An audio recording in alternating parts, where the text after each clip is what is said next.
Então, conforme a Andressa comentou, a gente vai falar Dev, que é Dev Moderniza. Então, inicialmente, nos apresentando, eu sou a Aniele Rocha, sou cloud engenheira aqui na Oracle, junto com a Andressa. Então, a gente, juntamente, tenta auxiliar os clientes na migração de produtos que ele possui, qualquer tipo de dúvidas, montagem de arquitetura recomendada. Andressa se apresenta. É isso mesmo. Eu me chamo Andressa, a gente faz parte de um time aqui chamado Innovation e Dev, né? Inovação e Dev, e a gente está sempre dividido em caixinhas, como vocês vão poder observar ao longo das apresentações, cada um focado ali na sua tecnologia, mas no fim do dia a gente acaba até se esbarrando, tendo que trabalhar, né, quase sempre junto, mas bem focado na parte de Cloud Native e desenvolvimento moderno mesmo. Exatamente. Então, antes de entrar em desenvolvimento, vamos falar o que é modernizar. Então, assim, modernizar ele pode ser muitas coisas. Atualizar um código pode ser uma modernização. Atualizar uma stack, eu preciso fazer a atualização do meu programa. Isso também é uma modernização. Porque a gente entende hoje em dia que não somente equipe de dev trabalham com essas atualizações. Hoje a gente trabalha muito integrado, então hoje a gente trabalha muito o conceito DevOps. Então, eu não sou desenvolvedora, essa palestra não é para mim? É também, porque modernizar não é somente pegar lá e atualizar o seu código, não. Atualizar toda a sua esteira, a gente considera uma modernização. Então, hoje em dia, eu utilizo um projeto que é no Excel. Eu modernizar para um programa. Já é considerado uma modernização. E você já está trabalhando na cultura da DevOps. Então, uma das dúvidas que a gente recebe muito é: eu vou ter que reescrever todo o meu código para modernizar? Não. Porque hoje, em OCI, a gente tem plataformas e também aceita vários tipos de linguagens. Então, aqui, por exemplo, no Terraform, a gente tem um tipo de programação também. Então, e que ele aceita várias atualizações e várias configurações. Aqui, em linguagens, eu não programo em Java, a Oracle só trabalha em Java. Não, a gente aceita programação em várias linguagens. Como vocês podem ver aqui, a gente tem Ruby, GraalVM, Go, Node, Python, além do que ferramentas para DevOps. Então, a gente consegue integrar com Prometheus, com Grafana, também gerar alertas, configurar log, monitoramento, e-mails. Então, a gente tem uma série de ferramentas para ajudar não somente o desenvolvedor, para ajudar toda a equipe que trabalha com o apoio do desenvolvedor.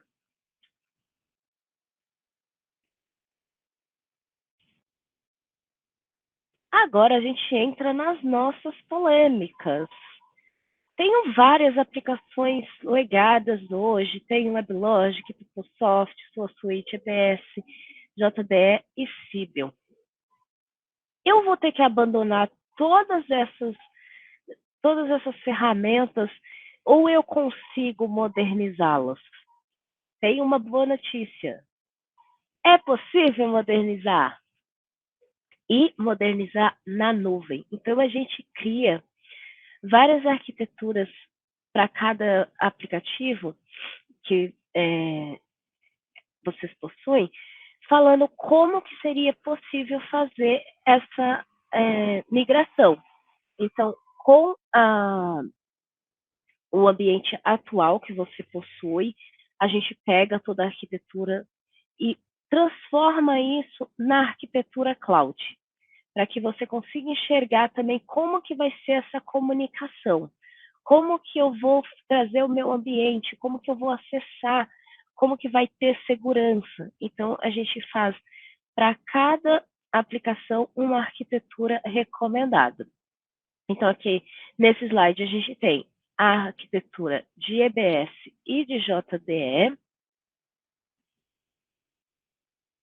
E aqui a gente também tem a de PeopleSoft e do WebLogic. Então, conforme vocês podem ver, ela sempre tem camadas de segurança para acesso. Então, nunca que a aplicação fique exposta, a gente sempre preza pela segurança, para que a aplicação sempre fique protegida. E também integração. Eu tenho um banco de dados hoje. Eu consigo fazer essa integração com a minha aplicação? Sim, é possível fazer essa integração sem problema nenhum. Anne, se eu Oi? puder só complementar sobre esses slides, né, que a gente fala, né? Às vezes, modernizar realmente já é você dar o primeiro passo de mover algo, algum legado, alguma coisa para a nuvem. Por quê? Às vezes a gente pensa, eu vou mover de uma VM do meu ambiente on-premises para uma VM na nuvem, né? Qual vai ser a diferença? O que eu vou estar modernizando? Eu vou estar trocando, tipo, a mesma coisa pela mesma coisa? Não necessariamente. A gente fala que é até o primeiro passo, porque na nuvem você tem coisas como escalabilidade, alta disponibilidade, auto-scale, que são coisas que eu vejo, já trabalhei muito em ambiente on-premises, que é bem difícil de você aplicar e funcionar, né? Que eu trabalhava num lugar que a gente tinha DR, mas DR nunca funcionava. Então, assim, é muito mais simples de você implementar essas arquiteturas, né, de ambientes legados, por exemplo, começando por essa modernização, que é basicamente você levar para um ambiente onde você consiga modernizar esses pontos que a gente falou, né? Você vai ter uma estrutura de EBS segmentada, de alta disponibilidade entre domínios ou entre fault domains, né? Que é algum dos conceitos da nuvem. Você vai ter a opção de fazer o scale automático com base na utilização de memória de CPU e de uma forma muito simples. Então, por isso que a gente fala que simplesmente esse passo que você dá, né, de migrar de uma plataforma para outra e sendo a nuvem, já é bem importante e já acaba sendo uma modernização. E a gente está falando aqui de produtos Oracle, né? Produtos que às vezes são legados, RPs Oracle, mas também nada impede que a gente pegue qualquer outra RP, qualquer outra aplicação, faça o estudo e também mova isso para a nuvem, tá? E também fique bem claro isso. Exatamente, muito obrigada. Como a gente falou, né, no início, a gente sempre trabalha em conjunto. Faltou alguma coisa, a outra vai lá e complementa. Esse é o nosso objetivo. E aqui a gente fala em modernização para o Kubernetes. Então, isso é possível para o WebLogic, para o Siebel e para o SOA Suite. Então, quando eu faço a migração do meu WebLogic, pego toda a aplicação e jogo ela para dentro de containers, eu vou ter uma série de benefícios. Então, aqui, eu vou ter benefícios de ferramentas de CI/CD e automação. Eu vou conseguir utilizar ferramentas de observabilidade para que eu consiga auditar o meu ambiente a qualquer momento, ferramentas de segurança e também de armazenamento de imagem, que eu consigo fazer com que todas as imagens para atualização do meu ambiente eu armazene dentro do meu container. Complementar algo, Andressa? Não, eu acho que é que o Kubernetes Walker é meu xodó, né? Então sempre gosto de falar dele, que aí já é um passo além, né? Que a gente fala que a migração, ou você transformar um monolito no microserviço, não trata-se só de um esforço manual, né, de recurso, de tempo, mas também toda uma cultura que envolve alguém que está, uma empresa que está acostumada a trabalhar com monolito e tudo mais, e tem que administrar e gerenciar esses microserviços. Mas como a gente está trazendo, também é um caminho de modernizar, e a gente está dando exemplo do WebLogic, do SOA Suite, que os nossos clientes vêm utilizando bastante no on-premises ou numa VM, e querem uma nova forma de administrar junto com seus outros containers. Então, a gente faz todo estudo, né, ver a possibilidade, está dentro de versão, se é compatível, e também tem como você rodar isso de forma em camadas, né, de microserviços. Então, sei lá, o ADM da Bilogic, a camada tal de gerenciamento e tal, vão ser tudo transformado em pods, e aí você vai gerenciar isso como gerencia qualquer outro microserviço. E aí esse slide ele é bem interessante porque ele mostra a capacidade do nosso OKE, que é o Oracle for Kubernetes, né? Que é o nosso Container Engine, né? For Kubernetes, que é o nosso Kubernetes gerenciado. Está mostrando a interatividade dele com todos os outros serviços do CI. Porque no fim do dia, quem mexe com Kubernetes, ou seja, numa plataforma não gerenciada ou gerenciada, sabe que a gente não mexe exatamente só ali com Kubernetes. Tem uma série de coisas que a gente tem que ir implementando e colocando junto para que faça sentido. Então, como a Anne comentou, o Container Registry, porque você vai ter que ter um local para armazenar suas imagens de container, né? Ou tem gente que deixa ali na própria máquina, mas não recomendamos, que não é seguro, inclusive são ambientes, né, depreciados em relação a isso, mas você tem que ter um lugar para guardar essas imagens de container, você tem que ter um lugar de observabilidade, né, que aí a facilidade de estar em Oracle Cloud é que todos esses serviços eles são nativos, então você basicamente só integra e começa a utilizar a parte ali de exposição, então você consegue expor, né, os serviços do Kubernetes ali via load balancer do próprio CI, load balancer de camada 7, network load balancer, parte de storage também para aplicações persistentes, inclusive o WebLogic, né? Esses sistemas legados, eles usam bastante, às vezes já tem essa personalização de guardar dados, né? Então você traz ele para o OKE, você vai ter que usar algum storage alocado ao OKE para persistência de dados. Então, acho que é basicamente isso. Assim, você modernizar em Kubernetes é pensar em realmente modernizar, que no fim do dia você vai ganhar performance, você vai ganhar escalabilidade, vai ganhar autonomia do serviço, né? Que quem trabalha com microserviço sabe que um pode morrer, mas já tem outro ali para te salvar, outro para subir, tem a alta escalabilidade, tem as réplicas, então é bem importante. São bastante benefícios, mas também a gente traz vários caminhos, porque você tem que pensar, né? Será que eu já tenho, uma equipe tem a expertise para administrar isso? Será que eu tenho a expertise para juntar todos os outros serviços, o conhecimento necessário para criação, gerenciamento? Então, são os dois pontos que a gente traz, e é por isso que tem vários caminhos, né? Porque nem sempre a gente pode trazer uma bala de prata e colocar o cliente ou aquele ambiente numa caixinha só. É isso, Anny, desculpa, falei muito. Me empolgo com o Kubernetes. Ótimo, adoro também.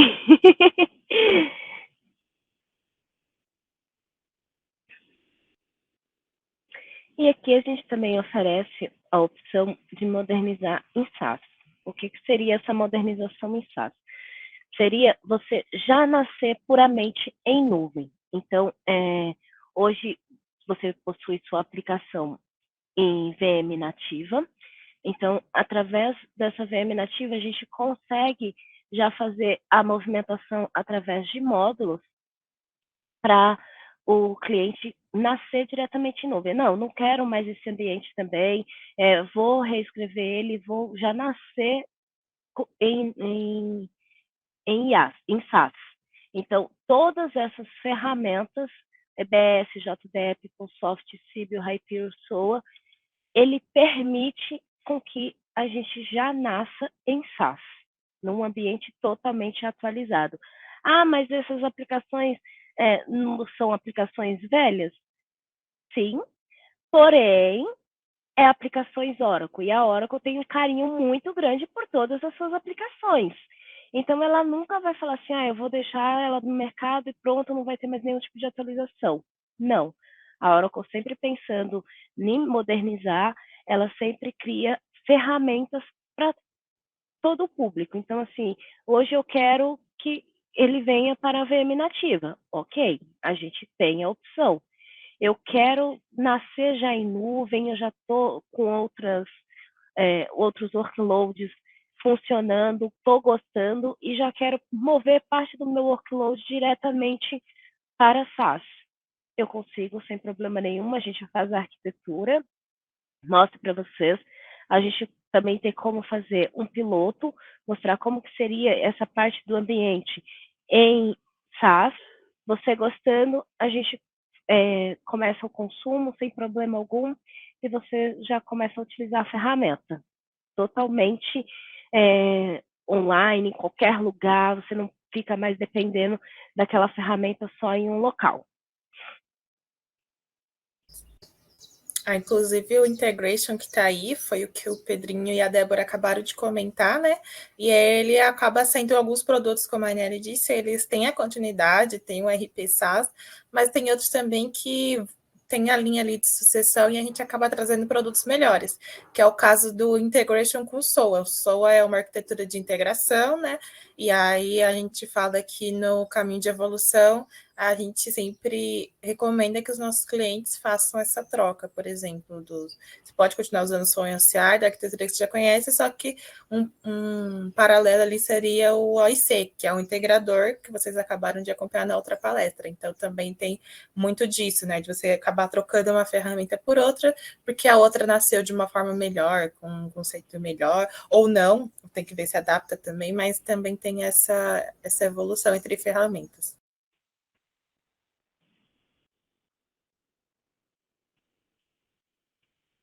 E aqui a gente entrando no nosso segundo cenário, que seria a criação manual.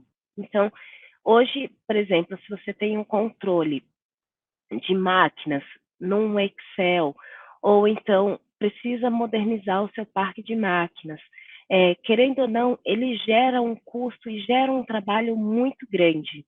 Então, a gente tem a opção, vou abandonar tudo isso, vou simplesmente para a cloud e vou levar todo o meu parque, ou eu consigo modernizar isso? Aí eu passo a palavra para a Andressa, que ela vai comentar um pouco mais sobre essa parte. Quer compartilhar por aí? Vou compartilhar por aqui. Deixa eu Então só ver se você tirando aparece para mim a opção que não estava aparecendo. Deixa eu pausar aqui.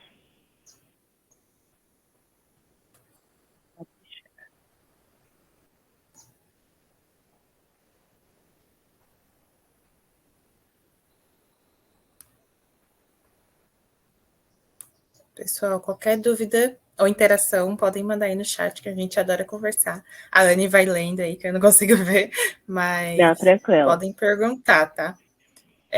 Como a Anne fez aqui a introdução, né, esse tema, a gente trouxe em relação ao antídoto, né, que a gente fala, ou ferramenta que a gente vai trazer, mas aqui é bem em relação à criação manual de ferramentas, né, de estrutura, de infraestrutura. Então, a gente sabe que ainda tem bastante utilização, por exemplo, do famoso Excel, das planilhas, do Word, para você fazer um inventário, para você ter ali nesse inventário o que tem como é a sua arquitetura, qual o IP de cada máquina, a gente sabe que existe ainda, e também essa criação manual, né, de estrutura, de rede, de muita coisa que envolve por trás, e você pode abandonar isso e modernizar para uma forma melhor, que no fim vai te dar aí bastante benefício. E a gente está falando, né, o contraponto aqui de infra como código, né? Então, primeiro fala de infra como código, que seria algo que ajudaria a gente a abandonar o que eu acabei de falar. Porque basicamente a infraestrutura como código, ela te ajuda ali a automatizar essa implantação de infraestrutura. Então, aqui eu estou falando de tudo, né? No exemplo aqui que a gente usa bastante infraestrutura em nuvem. Então, se eu preciso criar um ambiente do zero, com vários servidores, uma estrutura de cluster, estrutura de rede, de política, segurança, storage, muita coisa, você tem como transformar, né, começar isso na codificação via, por exemplo, Terraform, que é o caso que a gente vai comentar aqui, que é um motor de código aberto que o nosso produto de infra como código usa. E aí você codificar por escrito mesmo, como aquela infraestrutura ela vai ser, né? Como você quer replicar isso, e aplicar de uma forma que você tenha essa infraestrutura realmente como código. Então, versionada, que você tenha detalhes do ambiente em um local seguro, em um local que você vai conseguir transformar isso numa execução, né? Porque a gente também tem por escrito lá a descrição, por exemplo, no Excel, do ambiente, o que cada coisa tem, mas aí na hora da prática de fazer manualmente, eu vou ter que ir lá, máquina por máquina, configurar e tudo mais. Aqui não, é um combo numa coisa só, para ficar bem lúdico e fácil da gente entender. Então, ter a minha infraestrutura como código significa que você vai ter ali a todo momento o mesmo código de infraestrutura para que você consiga replicar em qualquer ambiente, seja na nuvem da Oracle, seja na AWS, seja no local, porque também é possível usar, por exemplo, Terraform localmente, né, e fazer a criação.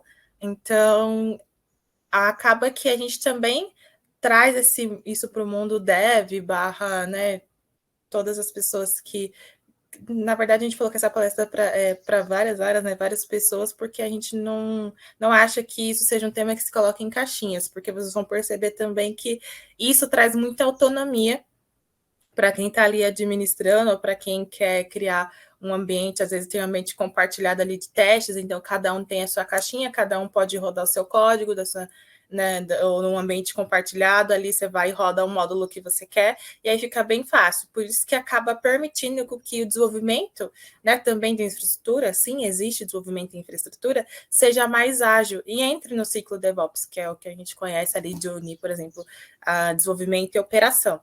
Então, como eu disse, o que a gente vai utilizar aqui para o Resource Manager, que é o nosso, a gente chama de Terraform gerenciado, é o Terraform, né, que é essa linguagem de código aberto, escrito em HCL.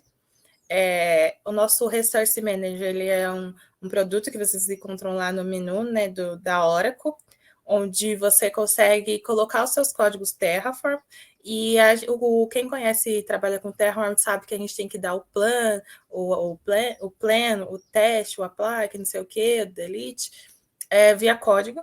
Então, você vai ver que lá na estrutura você coloca o seu código, ele vai estar ali armazenado como meio que um repositório também desses códigos, versionado no local seguro, e quando eu quiser aplicar aquela estrutura, aquele módulo de criar cluster, né? Então, quero que todos os clusters saiam com a mesma especificação.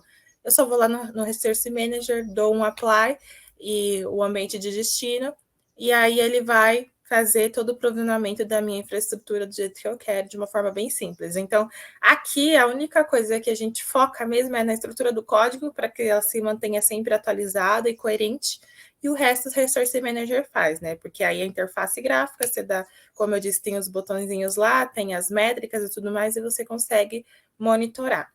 E a utilização, né, dessa infra como código, acho que eu acabei até me antecipando e falando, mas é exatamente isso que está no slide, né? Tanto o desenvolvedor quanto o engenheiro de DevOps ou qualquer outra equipe, elas vão ter ali em mãos um processo muito mais rápido, reutilizável, uma vez que você pode criar vários ambientes replicáveis com a mesma configuração, e atualizado, né? Então, imagina, se tem uma pessoa que administra a infraestrutura e ela guarda a parte de especificação, esquece de passar isso para a planilha que usa, para o Word que usa, e guarda com ela e vai embora da empresa. Aí ninguém sabe como faz, qual é a especificação do servidor X e tal. Então, acaba também criando um repositório único e central, onde você deixa ali na mão de um grupo, né, para administrar isso, e aí a Oracle tem policies, essa parte de segurança exatamente para isso, para que só as pessoas permitidas, né, façam alterações ou algo nessa infra, e aí essas pessoas podem deixar módulos prontos, por exemplo, dentro do Resource Manager e tudo mais, para que quem quiser criar um cluster crie, mas naquelas especificações que foram escritas pelo grupo X, quem quiser criar alguma coisa de rede que crie para testar, mas que seja nas especificações que o grupo de administradores deixou. Então, acaba que é um benefício muito grande para toda a empresa, ali, para todo mundo que está trabalhando com a infra do TI, seja a parte de trás de infra, seja no desenvolvimento, em qualquer lugar, tá? Isso traz um benefício e uma autonomia muito grande. E aí, falando um pouco mais do Resource Manager, ele tem algumas outras features também bem legais, que uma delas a gente fala da engenharia reversa. Então, você pode já estar em nuvem utilizando, criou de forma manual e tudo mais, e aí você consegue aplicar o Resource Manager para que ele gere um código daquela infra para você. Então, por isso que a gente fala que é uma engenharia reversa, né? Então, só ir lá no Resource Manager, codar essa opção, e aí você consegue ter esse código para você versionar e a partir dali começar a usar a infra como código. Você também consegue ter modelos ali de comparação entre como estava a infra antes ou depois e ver se alguma coisa mudou, se tem algum erro ou até mesmo histórico. E por isso que é legal e importante estar numa plataforma como essa, porque você vai ter auditoria, você vai ter histórico, vai ter backup, né, do que foi feito e que não foi feito, e vai estar integrado com outros serviços da Oracle, como eu disse, né, segurança, monitoramento e tudo mais. E aí aqui tem o cenário de uso, exatamente para o que eu acabei de falar, né? Então, alguém cria a configuração, mas uma equipe especializada, né, em infra sabe como tem que ser a especialidade de tudo, se aplica a cota, se aplica limite, como as pessoas, os usuários finais vão utilizar, faz essa configuração, executa esse job no Resource Manager ou deixa lá pronto. E aí você pode ter esteiras em infra. Quem disse que a gente não pode ter esteiras para o desenvolvimento de infraestrutura, né? Então, você pode mandar isso para um ambiente de preparação, né, ou homologação, e aí você vê como isso roda, como se comporta, se todos os componentes estão sendo criados da forma certa. O Terraform também ele é bem legal no ambiente de IDR, né? Um DR onde você não precisa ter um ativo, então você pode deixar uma infraestrutura toda pronta em Terraform, e assim que você tiver questionar o DR, você roda do outro lado, na outra região que está disponível, e aí em questão de minutos você vai ter a mesma infraestrutura que tinha no site principal, provisionada e rodando ali só no momento que você precisa. E aqui na esteira tem um ambiente de preparação, então você vai observar, vai corrigir os problemas, se tem algum problema, alguma mudança que tem que ser feita no código. E aí, a partir disso, você consegue reutilizar, né, o Terraform para configurar em diferentes ambientes. Então, você pode ter essa mesma estrutura no AD1, né, que é a nossa separação geográfica ali de data centers dentro de uma região. Então, aqui no Brasil, a gente tem duas regiões, que é São Paulo GRU e São Paulo Vinhedo. Então, eu posso rodar um código de Terraform em Vinhedo e pegar esse mesmo código e rodar em GRU, e aí ter um espelho do meu ambiente em menos de 2 ou 5 minutos, assim, como eu disse, em caso de DR ou alta disponibilidade. Então, esse é um cenário de uso e é algo que a gente traz como esse contraponto para quem tem esse problema ou já usa de tecnologias, né, mais antigas e métodos mais antigos para controlar a infraestrutura. Então, tanto a utilização do infra como código, junto com o Resource Manager, que é a ferramenta que vai automatizar ainda mais isso, você consegue ter esse benefício aí de uma infraestrutura facilmente replicável. Uma coisa que gostaria de complementar aqui por exemplo, você comentou apenas de Brasil. E se eu precisar que minha aplicação, meu Terraform fique em outra região, é possível? Sim, é possível. E um detalhe com o mesmo custo. Em qualquer região que você opere dentro de OCI, não tem diferenciação de valores. É o mesmo valor, independente de onde vai ser. Exato. E é até legal porque isso te dá a possibilidade de você usar a sua arquitetura só por uma questão de disponibilidade mesmo, uma questão técnica. Isso faz mais sentido você estar em São Paulo ou em Ashburn, no México, não por uma questão financeira, né? Que a gente sabe que tem lugares onde é cobrado por região, tem regiões que são mais caras, então acaba você tendo que colocar, por exemplo, onde é mais barato. Na Oracle, não, é só uma questão técnica mesmo de você decidir onde faz mais sentido essa arquitetura residir. Um outro tema. Outro tema que a gente pensou aqui em trazer é a tal da esteira manual, né? E aí eu e a Anne, a gente até deu risada desse desenho, que não estamos julgando o método aqui do Kanban, do To Do, In Progress, Done, mas a gente queria trazer a visão de que em muitos lugares a gente assim, cada um pega a sua tarefa e vai lá manualmente rodar, né, a esteira, a implementação, na mão mesmo, vai rodar o deploy, vai rodar a atualização de não sei o que, da própria infra, né, ou da própria aplicação.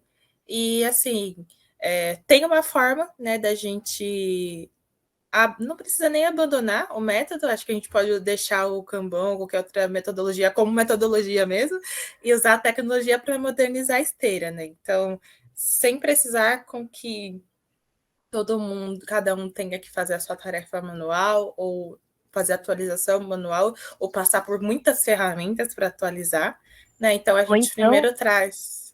Até então, Pode pegar falar. a última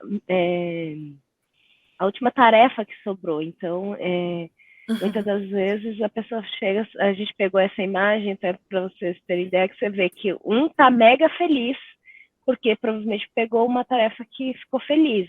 A mocinha já pegou uma tarefa, por mais que esteja concluída, ela não está tão feliz. Então, uma esteira automatizada, ela já dá esse benefício, porque não é, eu escolho o que eu vou pegar. Não, tem uma Exato. esteira que você vai escolher de acordo com a demanda que está vindo. Então, acho que isso E a facilita muito. esteira vai fazer todo o trabalho, né? A gente vai separar por caixinhas. Então, tem quem desenvolva, tem quem monitore. E é isso, a gente não precisa mais muitas equipes não para ficar de olho numa esteira, mas para o ciclo de vida, para. E aí a gente vai explicar, né? Mas aí a gente não precisa que cada um tenha uma tarefa específica. O que a gente precisa é que, com a ideia das ferramentas de CI/CD, a cultura DevOps ela esteja mais inserida, né? Então, tem cultura, muita gente fala metodologia, mas a ideia aqui é que, com a utilização disso, a gente vai estar unindo, sim, o Dev e o Ops, né? Que é toda a parte de codificação, começando o planejamento, codificação, construção, teste, se una às versões, ao deploy, à operação, à monitoração final, tudo num lugar só. E um exemplo disso é a nossa plataforma de CI/CD, que chama-se iDevOps, né? Então, aqui você vai ter toda essa esteira automatizada, tanto para construção quanto para entrega, para que ninguém precise ficar metendo a mão em colocar, por exemplo, né, de uma forma manual.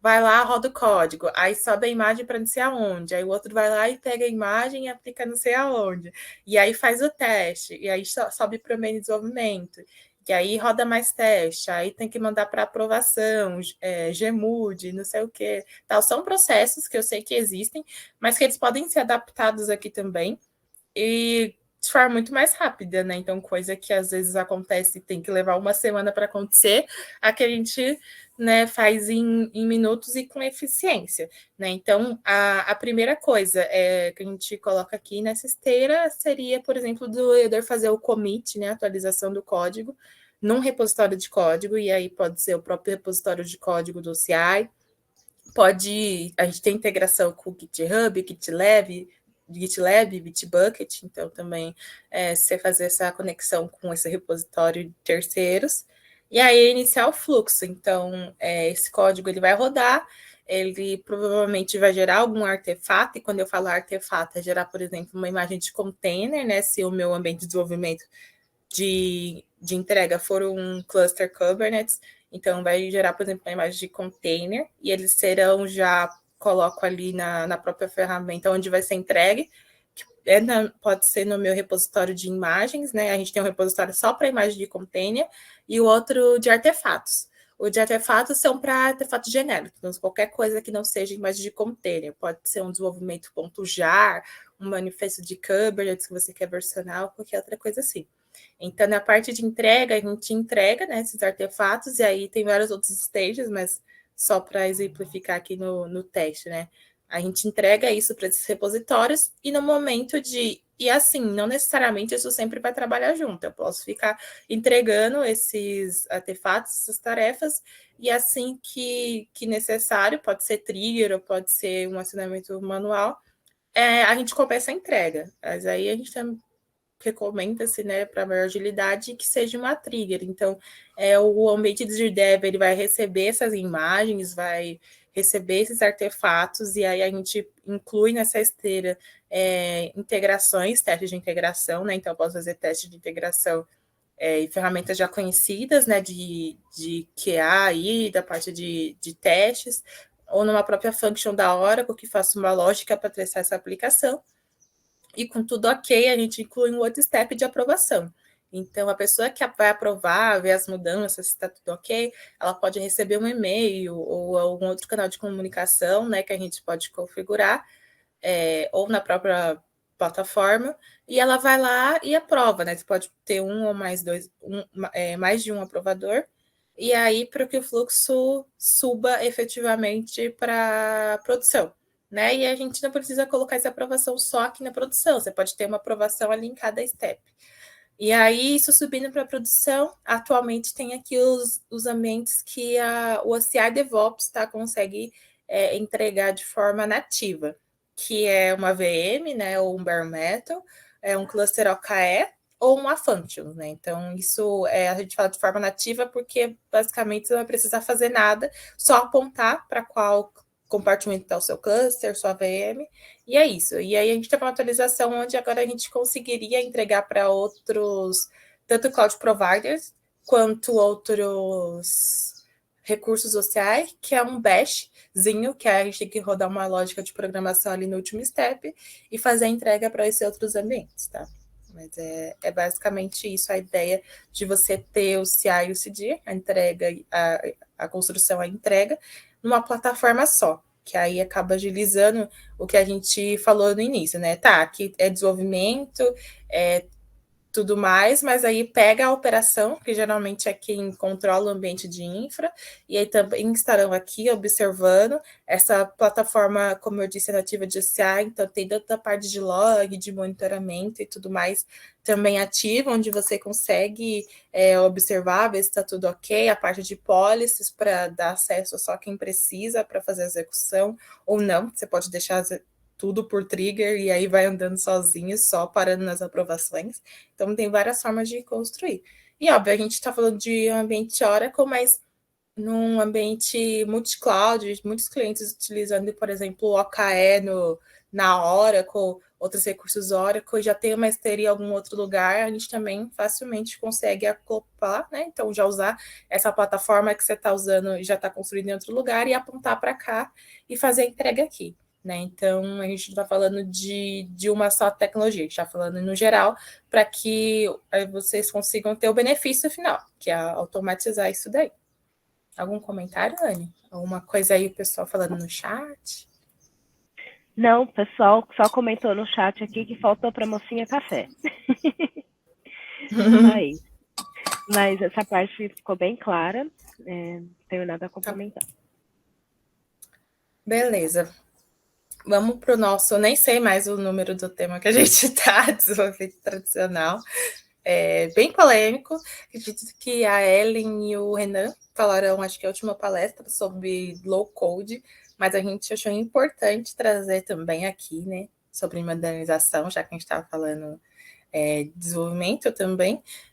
Se isso abandona ou moderniza, né? Eu acho que realmente não tem como a gente abandonar, porque a ideia aqui, eu não sei nem se é modernizar, na verdade, a palavra, talvez sim mesmo, mas também fazer de forma inteligente esse desenvolvimento, né? Então, por que a gente pensou em trazer isso? Porque tem duas ferramentas que a gente vai apresentar aqui que fazem muito sentido no desenvolvimento curto, né, de curto prazo, um desenvolvimento onde você não precise, por exemplo, de um dev especializado ali para aquele desenvolvimento. Então, um exemplo que a gente sempre gosta de dar sei lá, tem que criar um portalzinho, alguma coisa que facilite a vida de alguém, mas eu não posso colocar uma pessoa que está num projeto grande ou fazendo alguma coisa específica nisso. Então, você pode dar na mão ali de alguém que não tenha tanta experiência, mas, por exemplo, o Apex, né, que é a nossa plataforma de desenvolvimento low code. E aí a pessoa vai conseguir facilmente criar um portal com formulários, com várias coisas, né, várias funções, e expor isso ali entre a equipe e começar a usar. Então, acaba que esse desenvolvimento que a gente fala low code, né, se você abandona, moderniza, eu acho que é a questão de modernizar para usar de uma forma inteligente. Então, usar essas plataformas onde cabem e fazem sentido, junto com o desenvolvimento tradicional, né, que também já é bem moderno desenvolvido, mas eu acho que aqui você pode usar essas plataformas para otimização de tempo, né? Então, acabam sendo bem baratas também. A gente vai falar de custos aqui porque não é o foco, mas o Apex e o Content que eu vou falar também acabam trazendo funções bem legais, tanto para a parte ali de desenvolvimento, de quem precisa, por exemplo, de um portalzinho que eu falei, de alguma coisa de formulário, receber informações, quanto para a parte de marketing também, que é um pouco mais voltada para o content, tá? E o Apex, ele é realmente bem intuitivo, bem fácil de mexer, é óbvio que ele vai ter a parte mais avançada ali para desenvolvimento, por exemplo, para interligar no banco, né, no Autônomos, a parte de SQL e tal, mas também acaba sendo bem bem fácil, né? Você consegue fazer até o input de dados via planilha Excel, enfim, várias coisas. E aí você acabando conseguindo construir aplicações poderosas mesmo, web, que você consegue expor. E aí eu acho que é esse feeling de mesclar, né, as tecnologias, e aí você sempre ter otimização e a entrega de qualidade, né? Então, o Apex seria a primeira ferramenta voltada a isso. E a segunda ferramenta é o content. A Débora, que estava apresentando aqui, ela é especialista de content, maravilhosa. Não sei se ela ainda está por aí. Ela manja tudo, pode perguntar para ela lá no LinkedIn dela. Mas o content ele vem com essa mesma proposta de desenvolvimento low code para sites, e ele é ainda mais, eu acredito que para a parte de sites ele é ainda mais sem, na verdade, ele não é nem low, ele é no code mesmo. No Você não code. precisa. É no code, você não precisa programar Exato. absolutamente nada. Tem todos os ícones e você consegue subir um site assim em menos de uma hora. Eu gasto mais porque eu gosto de colocar frufru e deixar tudo que eu tenho tique, mas em menos de uma hora você consegue subir um site lá no estilo de qualquer outra ferramenta no code. E aí tem os diferenciais, porque não é só uma ferramenta para você fazer site, né? Lá dentro você consegue ter gestão de ativos. Então, para quem trabalha assim com essa parte de que a imagem ela tem que ser versionada, ela tem que ter todo o histórico, tem que ver do próprio site, por exemplo, tem que ver de onde está sendo as mais acessadas, tem algum problema e tudo mais. Ela tem essa parte de gestão de ativos que também consegue encaminhar tipo essas imagens entre um storage mais quente ou mais frio, essa parte que o pessoal chama de DEM, né, de gestão de ativos, que seriam imagens, não só imagens, né, documentos, vídeos e tudo mais. Ele tem, junto com a licença, quando você vai apresentar, a opção de você adicionar com uma outra licença de vídeo. E aí, lá dentro do Content, você tem o Source Video, que você consegue, na mesma plataforma, fazer edição de vídeo, publicar, deixar exposto ali para os usuários finais de forma rápida, ou publicar no próprio site. Então, lá também tem um editor de vídeo bem bacana. Você consegue gerenciar o conteúdo, né, de CMS, então essa parte aí também voltada um pouco, acho que mais de marketing, desenvolvimento de sites, além de ter outras coisas lá embarcadas de serviços de conteúdo, algo que eu acho bem legal também. É que tem gente que não usa, é o nosso caso aqui, a gente não usa especificamente no nosso notebook, por exemplo, no dia a dia, para fazer sites, só quando precisa, alguma coisa ali rápida, mas a gente usa bastante ele como repositório central de compartilhamento, então a gente não tem um file storage, a gente usa ele como cada um tem o seu agentezinho ali na máquina, e aí a gente consegue sincronizar os nossos arquivos diretamente no Content, na nuvem, então não vai estar local também, vai estar sempre na nuvem, né, salvando. E aí é muito fácil a gente compartilhar entre nós mesmos esses arquivos, né? Então eu só dou tipo um botão direito no arquivo, coloco para compartilhar com o e-mail de quem está ali na organização, no caso, por exemplo, a Aniele, ou eu posso copiar o link e expor publicamente. Então a gente acaba usando ele também como repositório central de arquivos. Então é uma ferramenta muito robusta numa só e tem muito mais coisa que não sou especialista, mas eu sei que tem muito mais coisa. Não sei se você lembra de mais alguma coisa interessante, Anne. Sim, Mas o uma no coisa que code, eu para mim, é o gosto melhor. muito dele, sou a louca, a menina que gosta de manter tudo organizado e tudo em cloud. E uma coisa que eu gosto muito é porque ele é uma application muito leve. Então, assim, ele faz o backup em real time, quando você coloca qualquer arquivo lá dentro, mas ele não gera nenhuma instabilidade para o computador. Então, eu gosto bastante por esse motivo, porque tem várias ferramentas que, quando está fazendo o backup, meio que trava o computador, né? Ele não faz isso. E eu sou, assim, muito desligada. Então, para eu ficar fazendo processo manual de ficar jogando em algum repositório de nuvem, não rolava. E aí ele fica sincronizado toda vez que eu atualizo algum arquivo, ele já sincroniza lá no repositório da nuvem. E aí você não vai estar tendo aquele uso de armazenamento tradicional em file storage, que você tem que colocar cota para cada pessoa. Claro, dá para colocar cota aqui também no content, mas você tem que ficar administrando um file storage, adicionando disco e tudo mais. Então, isso é uma modernização em tanto, tá? Tanto para a parte de criação no code, quanto todo esse resto que a gente falou, que acaba sendo até um outro tipo de modernização de estrutura, tá? E por último, a gente trouxe esse tema aqui, que eu pensei no contraponto, que é a comunicação tradicional em microserviços.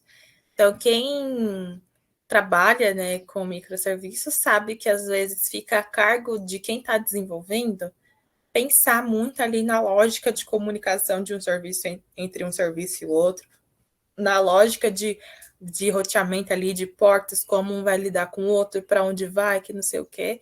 E isso acaba sobrecarregando, sendo uma tarefa ali única, e também uma tarefa que não traz nenhuma visibilidade para quem está gerenciando.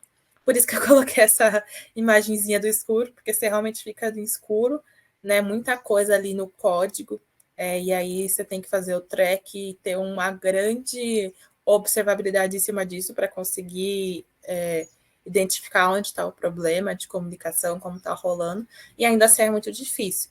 Então, a gente trouxe esse tema para mostrar para vocês que é possível modernizar, e um desses caminhos é com o Service Mesh. Né? Então, o Service Mesh, o nosso serviço da Oracle CI Service Mesh, existem outros bem conhecidos, como o Istio, e basicamente a gente tem esses benefícios, né? Então, sem o Service Mesh, é isso que eu acabei de falar para vocês. Os desenvolvedores ali da aplicação, de quem está lidando com esses microserviços, eles têm que escrever esse código para controle operacional. Então, tanto de gerenciamento de infra, de segurança, conectividade, tudo no código, controle de tráfego e tudo mais. Até para extração de métricas. Então, acaba sendo bem difícil de escalar, acaba sendo bastante propenso a erros, né? Bem complexo também para manter, obviamente. E a interdependência que eu falei, como acaba sendo uma tarefa única, você acaba ficando interdependente de alguém atualizar alguma coisa ou ir atrás de alguma coisa para que você tenha a visão geral de operação / rede desses microserviços, por exemplo. Então, a gente colocando o Service Mesh, né, na jogada, você vai ter uma solução ali meio que desacoplada, né? Pronta para uso e bem desacoplada do principal, do código da aplicação. Então, a gente vai focar ali no código só na lógica, né? Por exemplo, na parte de manifesto, só na lógica também do que faz sentido, né? Apontando, por exemplo, para o Service Mesh que você está escolhendo. E aí você não precisa alterar nem mexer mais em nada em relação ao código do aplicativo. Então, tem o contraponto, né? Fica mais fácil de escalonar, de manter, de observar, ganho de produtividade do desenvolvedor, já que ele não precisar mais se preocupar com isso, autonomia desses times, né? Já que a gente fala da interdependência, e a garantia de operações mais confiáveis, porque a gente vai ter esse seguinte cenário quando a gente coloca um Service Mesh para trabalhar numa arquitetura em microserviços, né? Então, aqui eu tenho basicamente é uma aplicação bem conhecida quando a gente vai fazer testes, chamada Bookinfo, que ela está disponível lá no repositório, acho que agora, eu não lembro se é do próprio Kubernetes, mas ela é basicamente uma aplicação de livraria online, e aí você tem os servicinhos, né, um serviço de página do produto, serviço de review, as avaliações e alguns detalhes dos livros, né? Então, cada servicinho desse é um pod, e aí, manualmente, eu teria que colocar toda a minha configuração de comunicação, de rede, de tráfego dentro desses pods, né? Dentro da codificação. Incluindo o Service Mesh na jogada, vocês vejam que dentro de cada pod eu tenho esse virtual service, né? E esse é um ponto bem aqui para como a gente chama no CI Service Mesh, né? Acho que sei que em outros Service Meshes talvez sejam outros nomes, mas a ideia aqui é que, como essa codificação saiu daqui, que a gente faça tudo no Virtual Service e tenha uma console de gerenciamento de toda a minha malha para que eu tenha exatamente essa visão. Então, se eu tiver algum problema de comunicação, eu vou bater o olho, vou ter um log disso e vou identificar que é o pod, por exemplo, da página de produto que está trazendo esse problema de comunicação, porque o Virtual Service dele está com algum problema, tal, eu consigo ver o tanto de tráfego que tá entrando aqui, não está entrando ali. Então, você vai ter uma camada acima desses pods, na verdade, fora desses pods, para que você foque na comunicação e gerenciamento, tá? Então, por isso que você tem um serviço virtual em cima do serviço já existente. E aí tem outras opções também, né, de você colocar um Ingress Gateway, que ele é bem parecido com o controlador de entrada. Quem conhece um pouco de Nginx, né, fazendo esse deparo, é bem parecida, né? Então você vai ter um Ingress aqui para não precisar acessarem a sua aplicação diretamente. E o importante de ter esse Ingress aqui é que você consegue ter um controle de políticas de acesso, quem pode acessar ou não, um controle de rate limit, muita coisa, tá, gente, embarcada. E aí, essa é a visão de quando a gente implementa um service mesh, né? Ter realmente a malha de serviço de comunicação abstraída do código e a gente ter essa visão bem rápida e simples até no momento de troubleshoot ou de algum problema no ambiente, tá? E aí acho que a ideia é essa, realmente desacoplar o maior número de pessoas que dependam disso e aí focar só em que precisa monitorar mesmo, né? Aí fica a parte de... Até acho que é mais fácil da gente entender se o problema está na aplicação, no código, ou se é realmente comunicação, já que isso vai estar desacoplado, né? Cada coisa na sua caixinha, então fica mais fácil. E, por fim, a gente trouxe esse slide aqui, né, do CI, que, como vocês podem ver, a gente falou muito de caixinhas, então a gente tem os assuntos aqui separados por caixinha para ficar mais fácil, mas para fazer um resumão. Né? Como a Anne disse lá no início, modernizar não é necessariamente você sair de uma tecnologia depreciada e ir para a última. Né? Até porque às vezes tem cenários que isso nem cabe, não adianta nada sair de uma tecnologia depreciada e ir para a última e não funcionar. Eu acho que modernizar é tudo que você consegue levar para uma outra tecnologia e ganhar benefício em cima disso. E praticidade, enfim.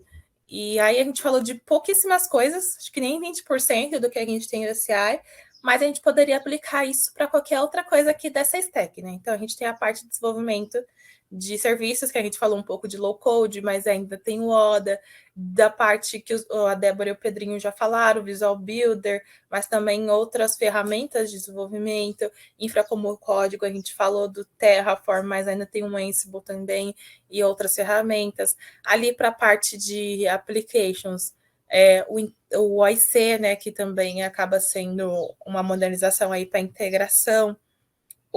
Faltou também, a gente tem coisas aqui do functions, né, a parte de serverless, que você poder rodar ali uma lógica de programação sem nenhum servidor para gerenciar. Isso daqui assim, realmente quem conseguir trazer, né, uma rotina, alguma coisa que rode de forma manual para um Functions é uma modernização em tanto, já que no Functions a gente fala que você tem que focar muito na lógica do negócio para que rode cada vez mais rápido, uma vez que o Function ele só é pago pelo uso, né? Então, aqui você realmente só se preocupa com a lógica, com o algoritmo e deixa com que a plataforma do CI faça tudo.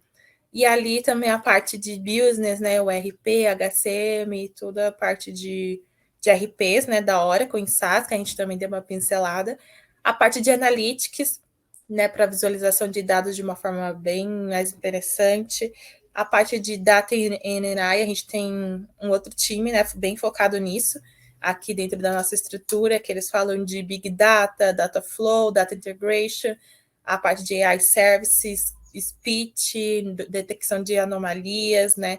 É bem interessante também. Message, a gente também tem a parte de mensageria, né? Do streaming, que é bem parecido com o Apache Kafka, ou o CIQ, que é mais parecido com o RabbitMQ, que também é uma forma de modernizar essa questão de enfileiramento, né, de dados. Então, você pode trazer, né, para essas filas para serem consumidas de uma forma mais legal.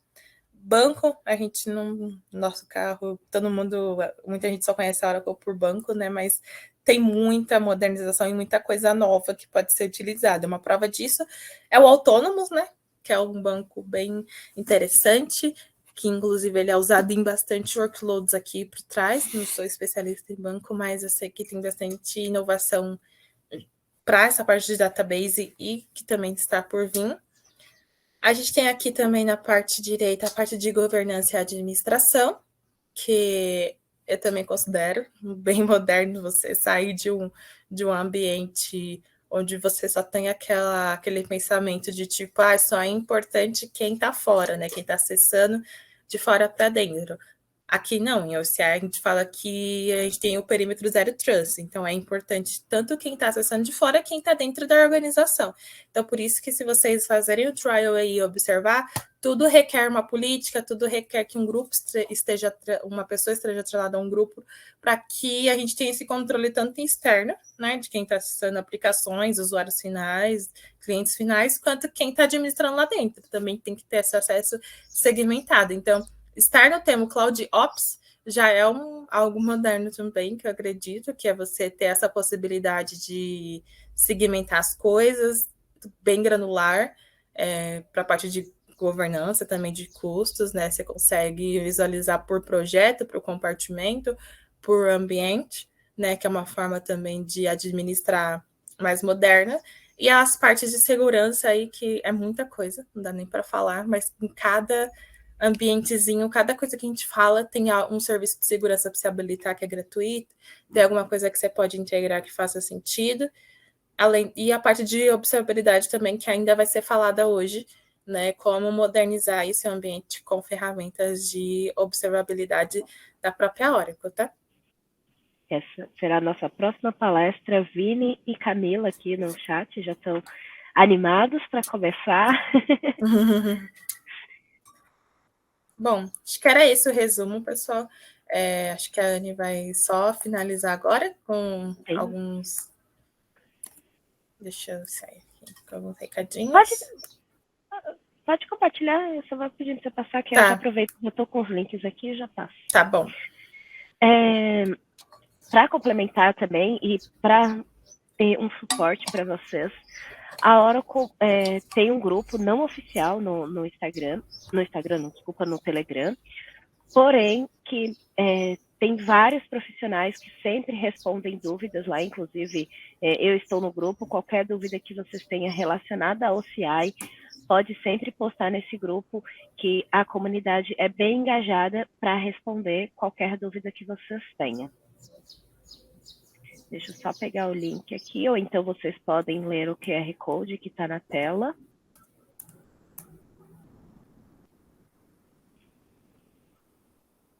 Deixa eu pegar aqui, porque ele não está conseguindo. Eu não consigo copiar no chat. Então, eu vou pedir para vocês lerem o QR Code. Ele não permite colar. Mas, assim, terminando aqui, se eu conseguir colar, eu colo todos os links para você. Mas todos os slides que a gente vai apresentar tem QR Code. Pode passar para o próximo, por favor. A gente também tem uma plataforma de conhecimento, que é o Live Labs. Nessa plataforma, ela tem vários laboratórios. Eu quero testar o que vocês nos mostrou hoje. É possível? Sim, através do trial que vocês tiveram direito ao se inscrever no TDC, vocês conseguem pegar qualquer um desses links aqui e fazer testes dentro do OCI. Aí vocês podem ler o QR Code e depois eu vou tentar enviar para vocês pelo chat. Próximo, por favor. E também nós temos a nossa plataforma de conhecimento e certificação. Então, atualmente a gente tem alguns treinamentos e certificações gratuitos. Então, ao entrar nesse link, vocês conseguem ver todas as certificações que estão gratuitas e se certificar em Oracle Cloud, que é uma das certificações que hoje em dia está dando, muitos profissionais estão tirando e as empresas estão pedindo, porque falam assim, mas eu não trabalho com cloud, eu não trabalho com Oracle.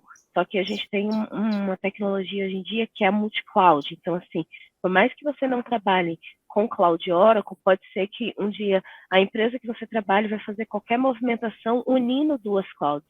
Então, você tendo esse conhecimento já de uma das clouds, você já está saindo na frente.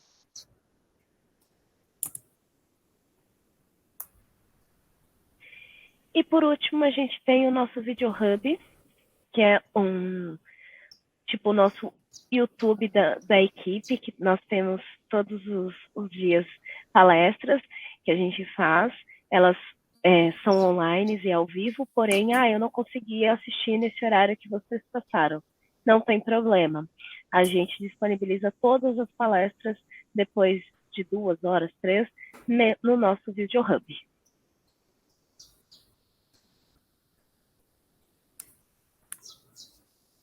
E agora a gente vai passar a palavra para os nossos queridos Vinícius Racamini e Camila Zeferino. Obrigada, pessoal. Se tiver alguma dúvida, vamos dar o nosso LinkedIn de novo. E acho que não sei se o Rack e a Camila já estão por aí.